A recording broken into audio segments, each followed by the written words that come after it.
Last Friday, March 28th, 2024, someone in my chat told me that Akira Toriyama had just died. The news was new enough that searching on Google yielded no results, but this statement was posted to Twitter by his production studio. Dear friends and partners, we are deeply saddened to inform you that manga creator Akira Toriyama passed away on March 1st due to acute subdural hematoma. He was age 68. Toriyama himself stated in a Japanese interview that he was planning to undergo surgery for a brain tumor in February. We'll probably never know the details here, if he died due to surgery complications, or if a surgery was pushed back, or it was something else entirely. It's our deep regret that he still had several works in the middle of creation with great enthusiasm. Also, he would have many more things to achieve. However, he has left many manga titles and works of art to this world.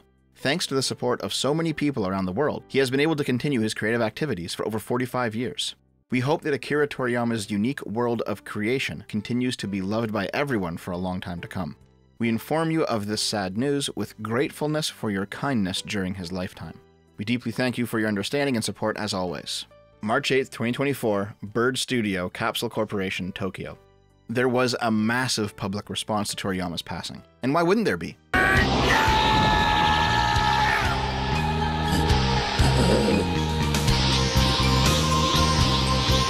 Those of us who grew up in the 90s had our appreciation of anime solidified by Dragon Ball Z, whether that was through watching dubbed episodes on TV or picking up bootleg VHS tapes. The original Dragon Ball remained fairly niche, generally overshadowed by Sailor Moon. Its sequel, Dragon Ball Z, first aired in North America in 1996, and initially seemed doomed to a similarly niche market. It pretty quickly found a second life online. Soon enough, there were fan sites popping up with drawings, pictures, clips, fanfics, AMVs, you name it. You can still find some of this stuff archived online. Also, everyone's first experience with hentai was probably that one video. You know the one. The point is, the rise of Dragon Ball Z in the West coincided with the rise of the internet. You can even say that Dragon Ball Z was one of the first internet phenomenons. The popularity of the show was massively boosted by the fact that it was the thing kids were talking about at school, right when internet access became mainstream.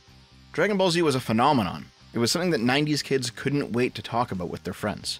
People were wearing shirts and hats, they were pretending to use the Kamehameha, they were spiking and dyeing their hair, they were wishing they had their own capsule cars. Look at all the anime conventions and cosplay. And this was just in the English-speaking world.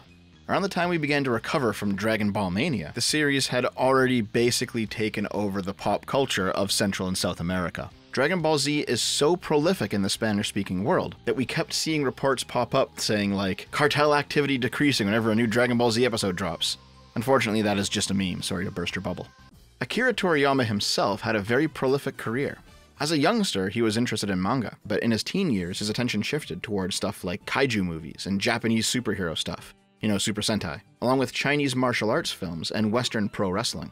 Toriyama's parents insisted he go to university, but he decided to work for an advertising agency instead straight out of high school, making posters for various products and events. He stuck around that job for a few years before being reprimanded for his casual, laid-back style, upon which he quit. At 23 years old, he entered into an amateur manga contest with a one-shot parody of Star Wars.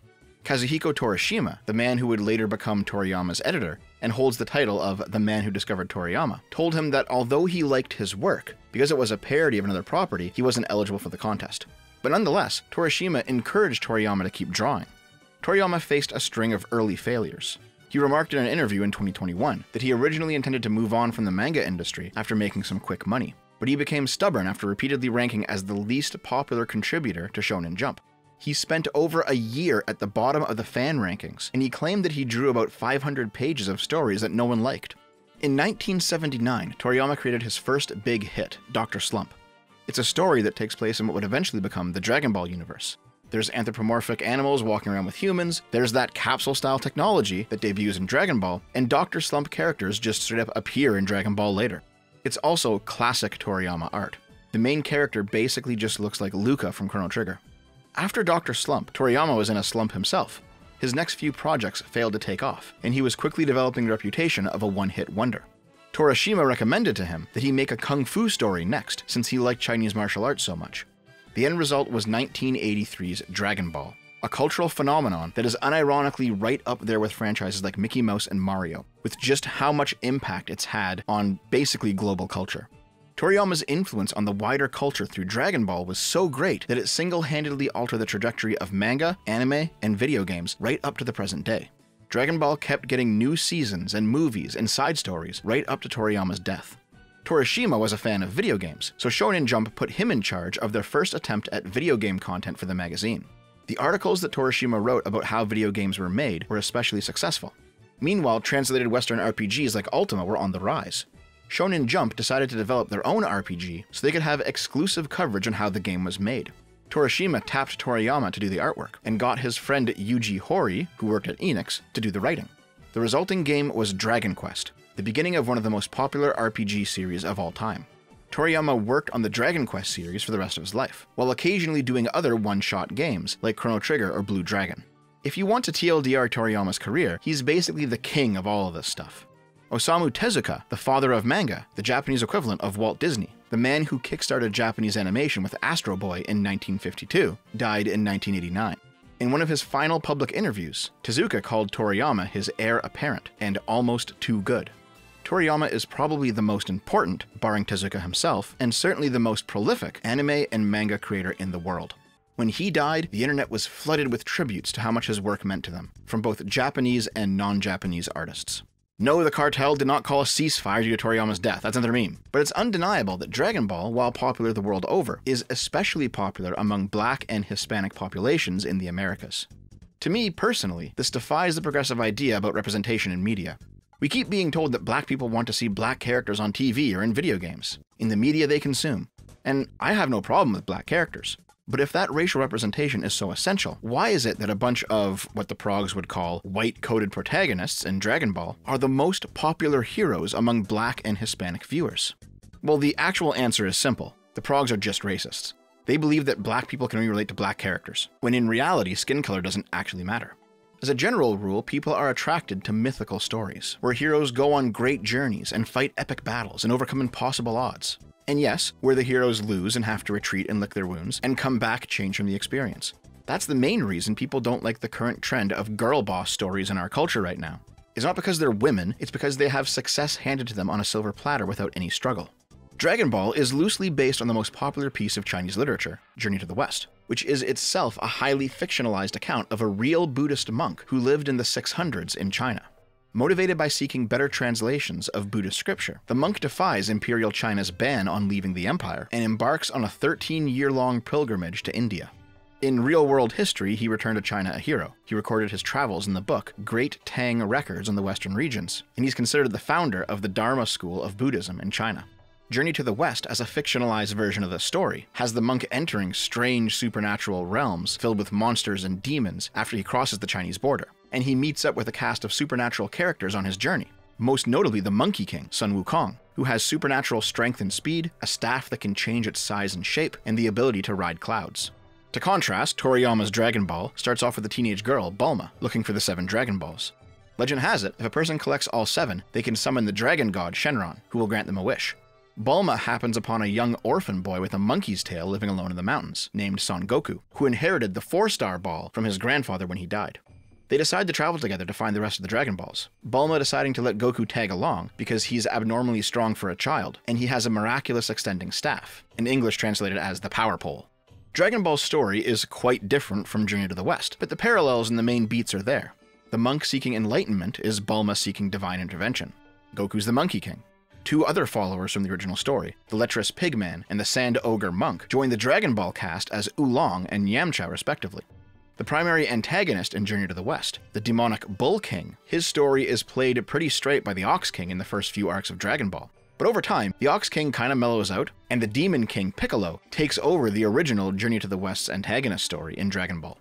The point is that one big reason Dragon Ball resonates with people regardless of race is for the same reason that the original Star Wars did, or Batman, or any other modern hero's journey.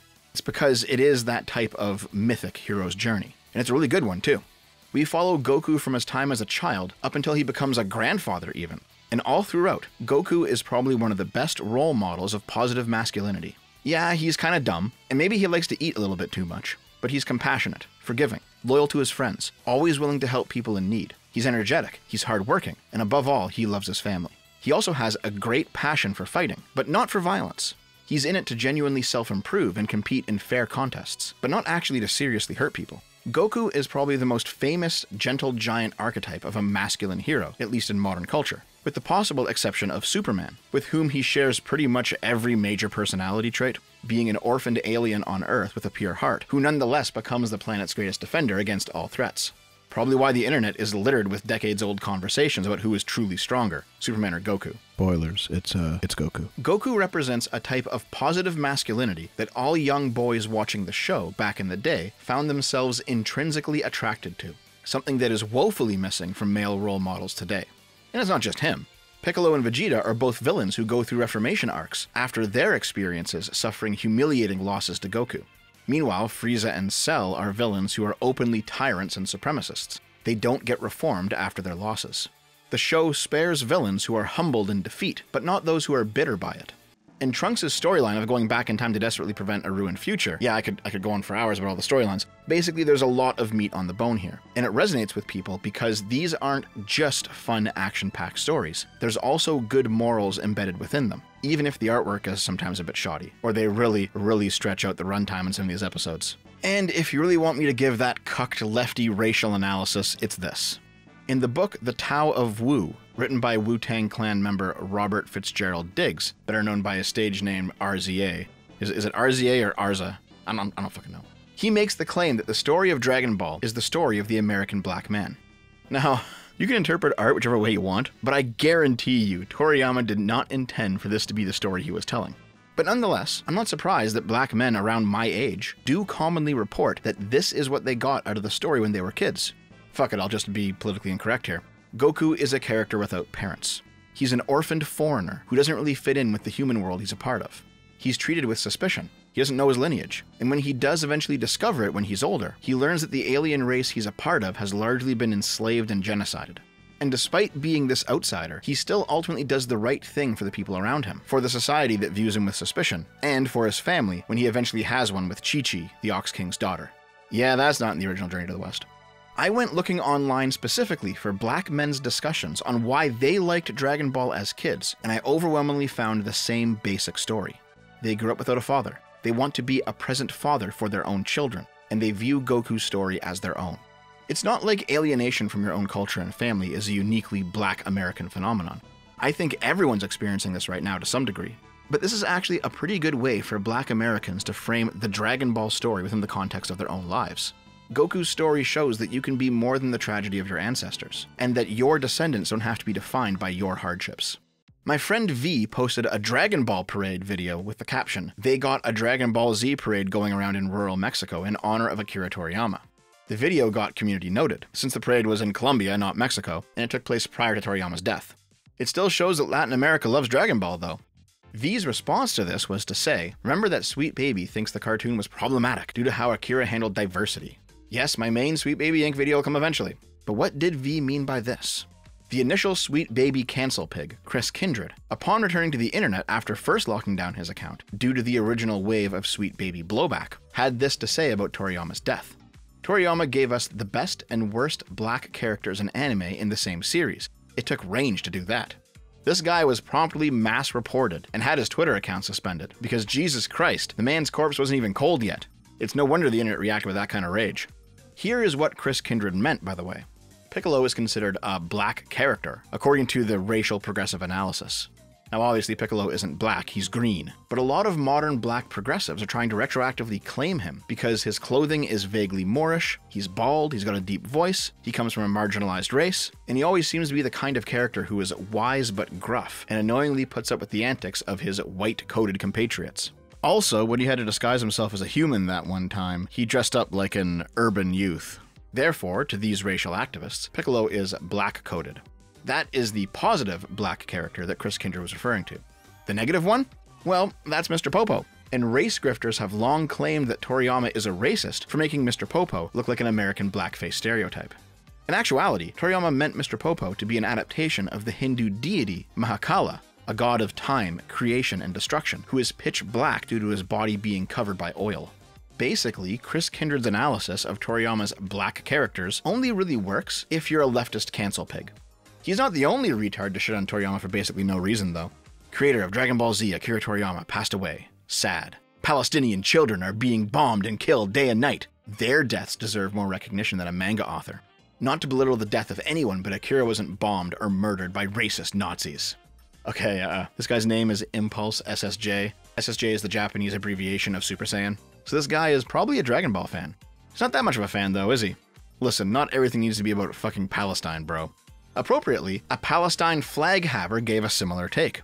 Y'all are saying rest in power for a man who literally designed this racist-ass character design. Hold on, are people actually saying rest in power for Akira Toriyama?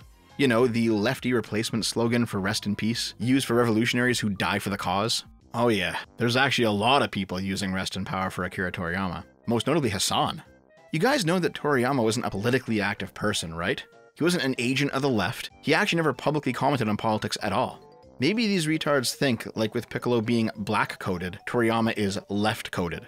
Increasingly, it seems like the whole coded thing is just a way for you to say that you like something, therefore it has to be politically aligned with you.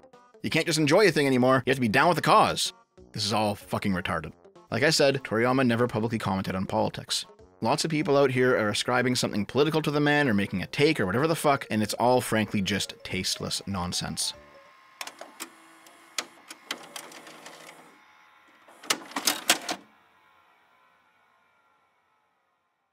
Everyone dies eventually, you know. My editor likes to say that the overarching Dragon Ball story should have ended with the Cell Saga. It's basically where everything wraps up. The Red Ribbon Army from Goku's youth returns to the series for a final conflict, and Gohan, Goku's oldest son, takes the reins of the show and becomes more powerful than his father for the first time. Yeah, there's a lot of debate on whether or not Toriyama originally intended for the show to end here. His quotes in the matter are contradictory. But the fact is, the immense popularity of Dragon Ball demanded that new seasons keep coming, with or without Toriyama's involvement. So he kept making them. There is some really cool stuff after Cell, sure, but the main story of the show is concluded at that point. The villains are all vanquished, everyone's backstory is explored, Goku's passed the torch to his son, all the loose threads are tied up. I guess if there's one downside to Dragon Ball's various moral lessons, it never taught its viewers how to say goodbye. But if you end the show with the Cell games, then it all fits. So, that's that. Rest in peace, Akira Toriyama. Oh, also, why is the Canadian version of the Dragon Ball theme song so shitty in comparison to literally every other localization?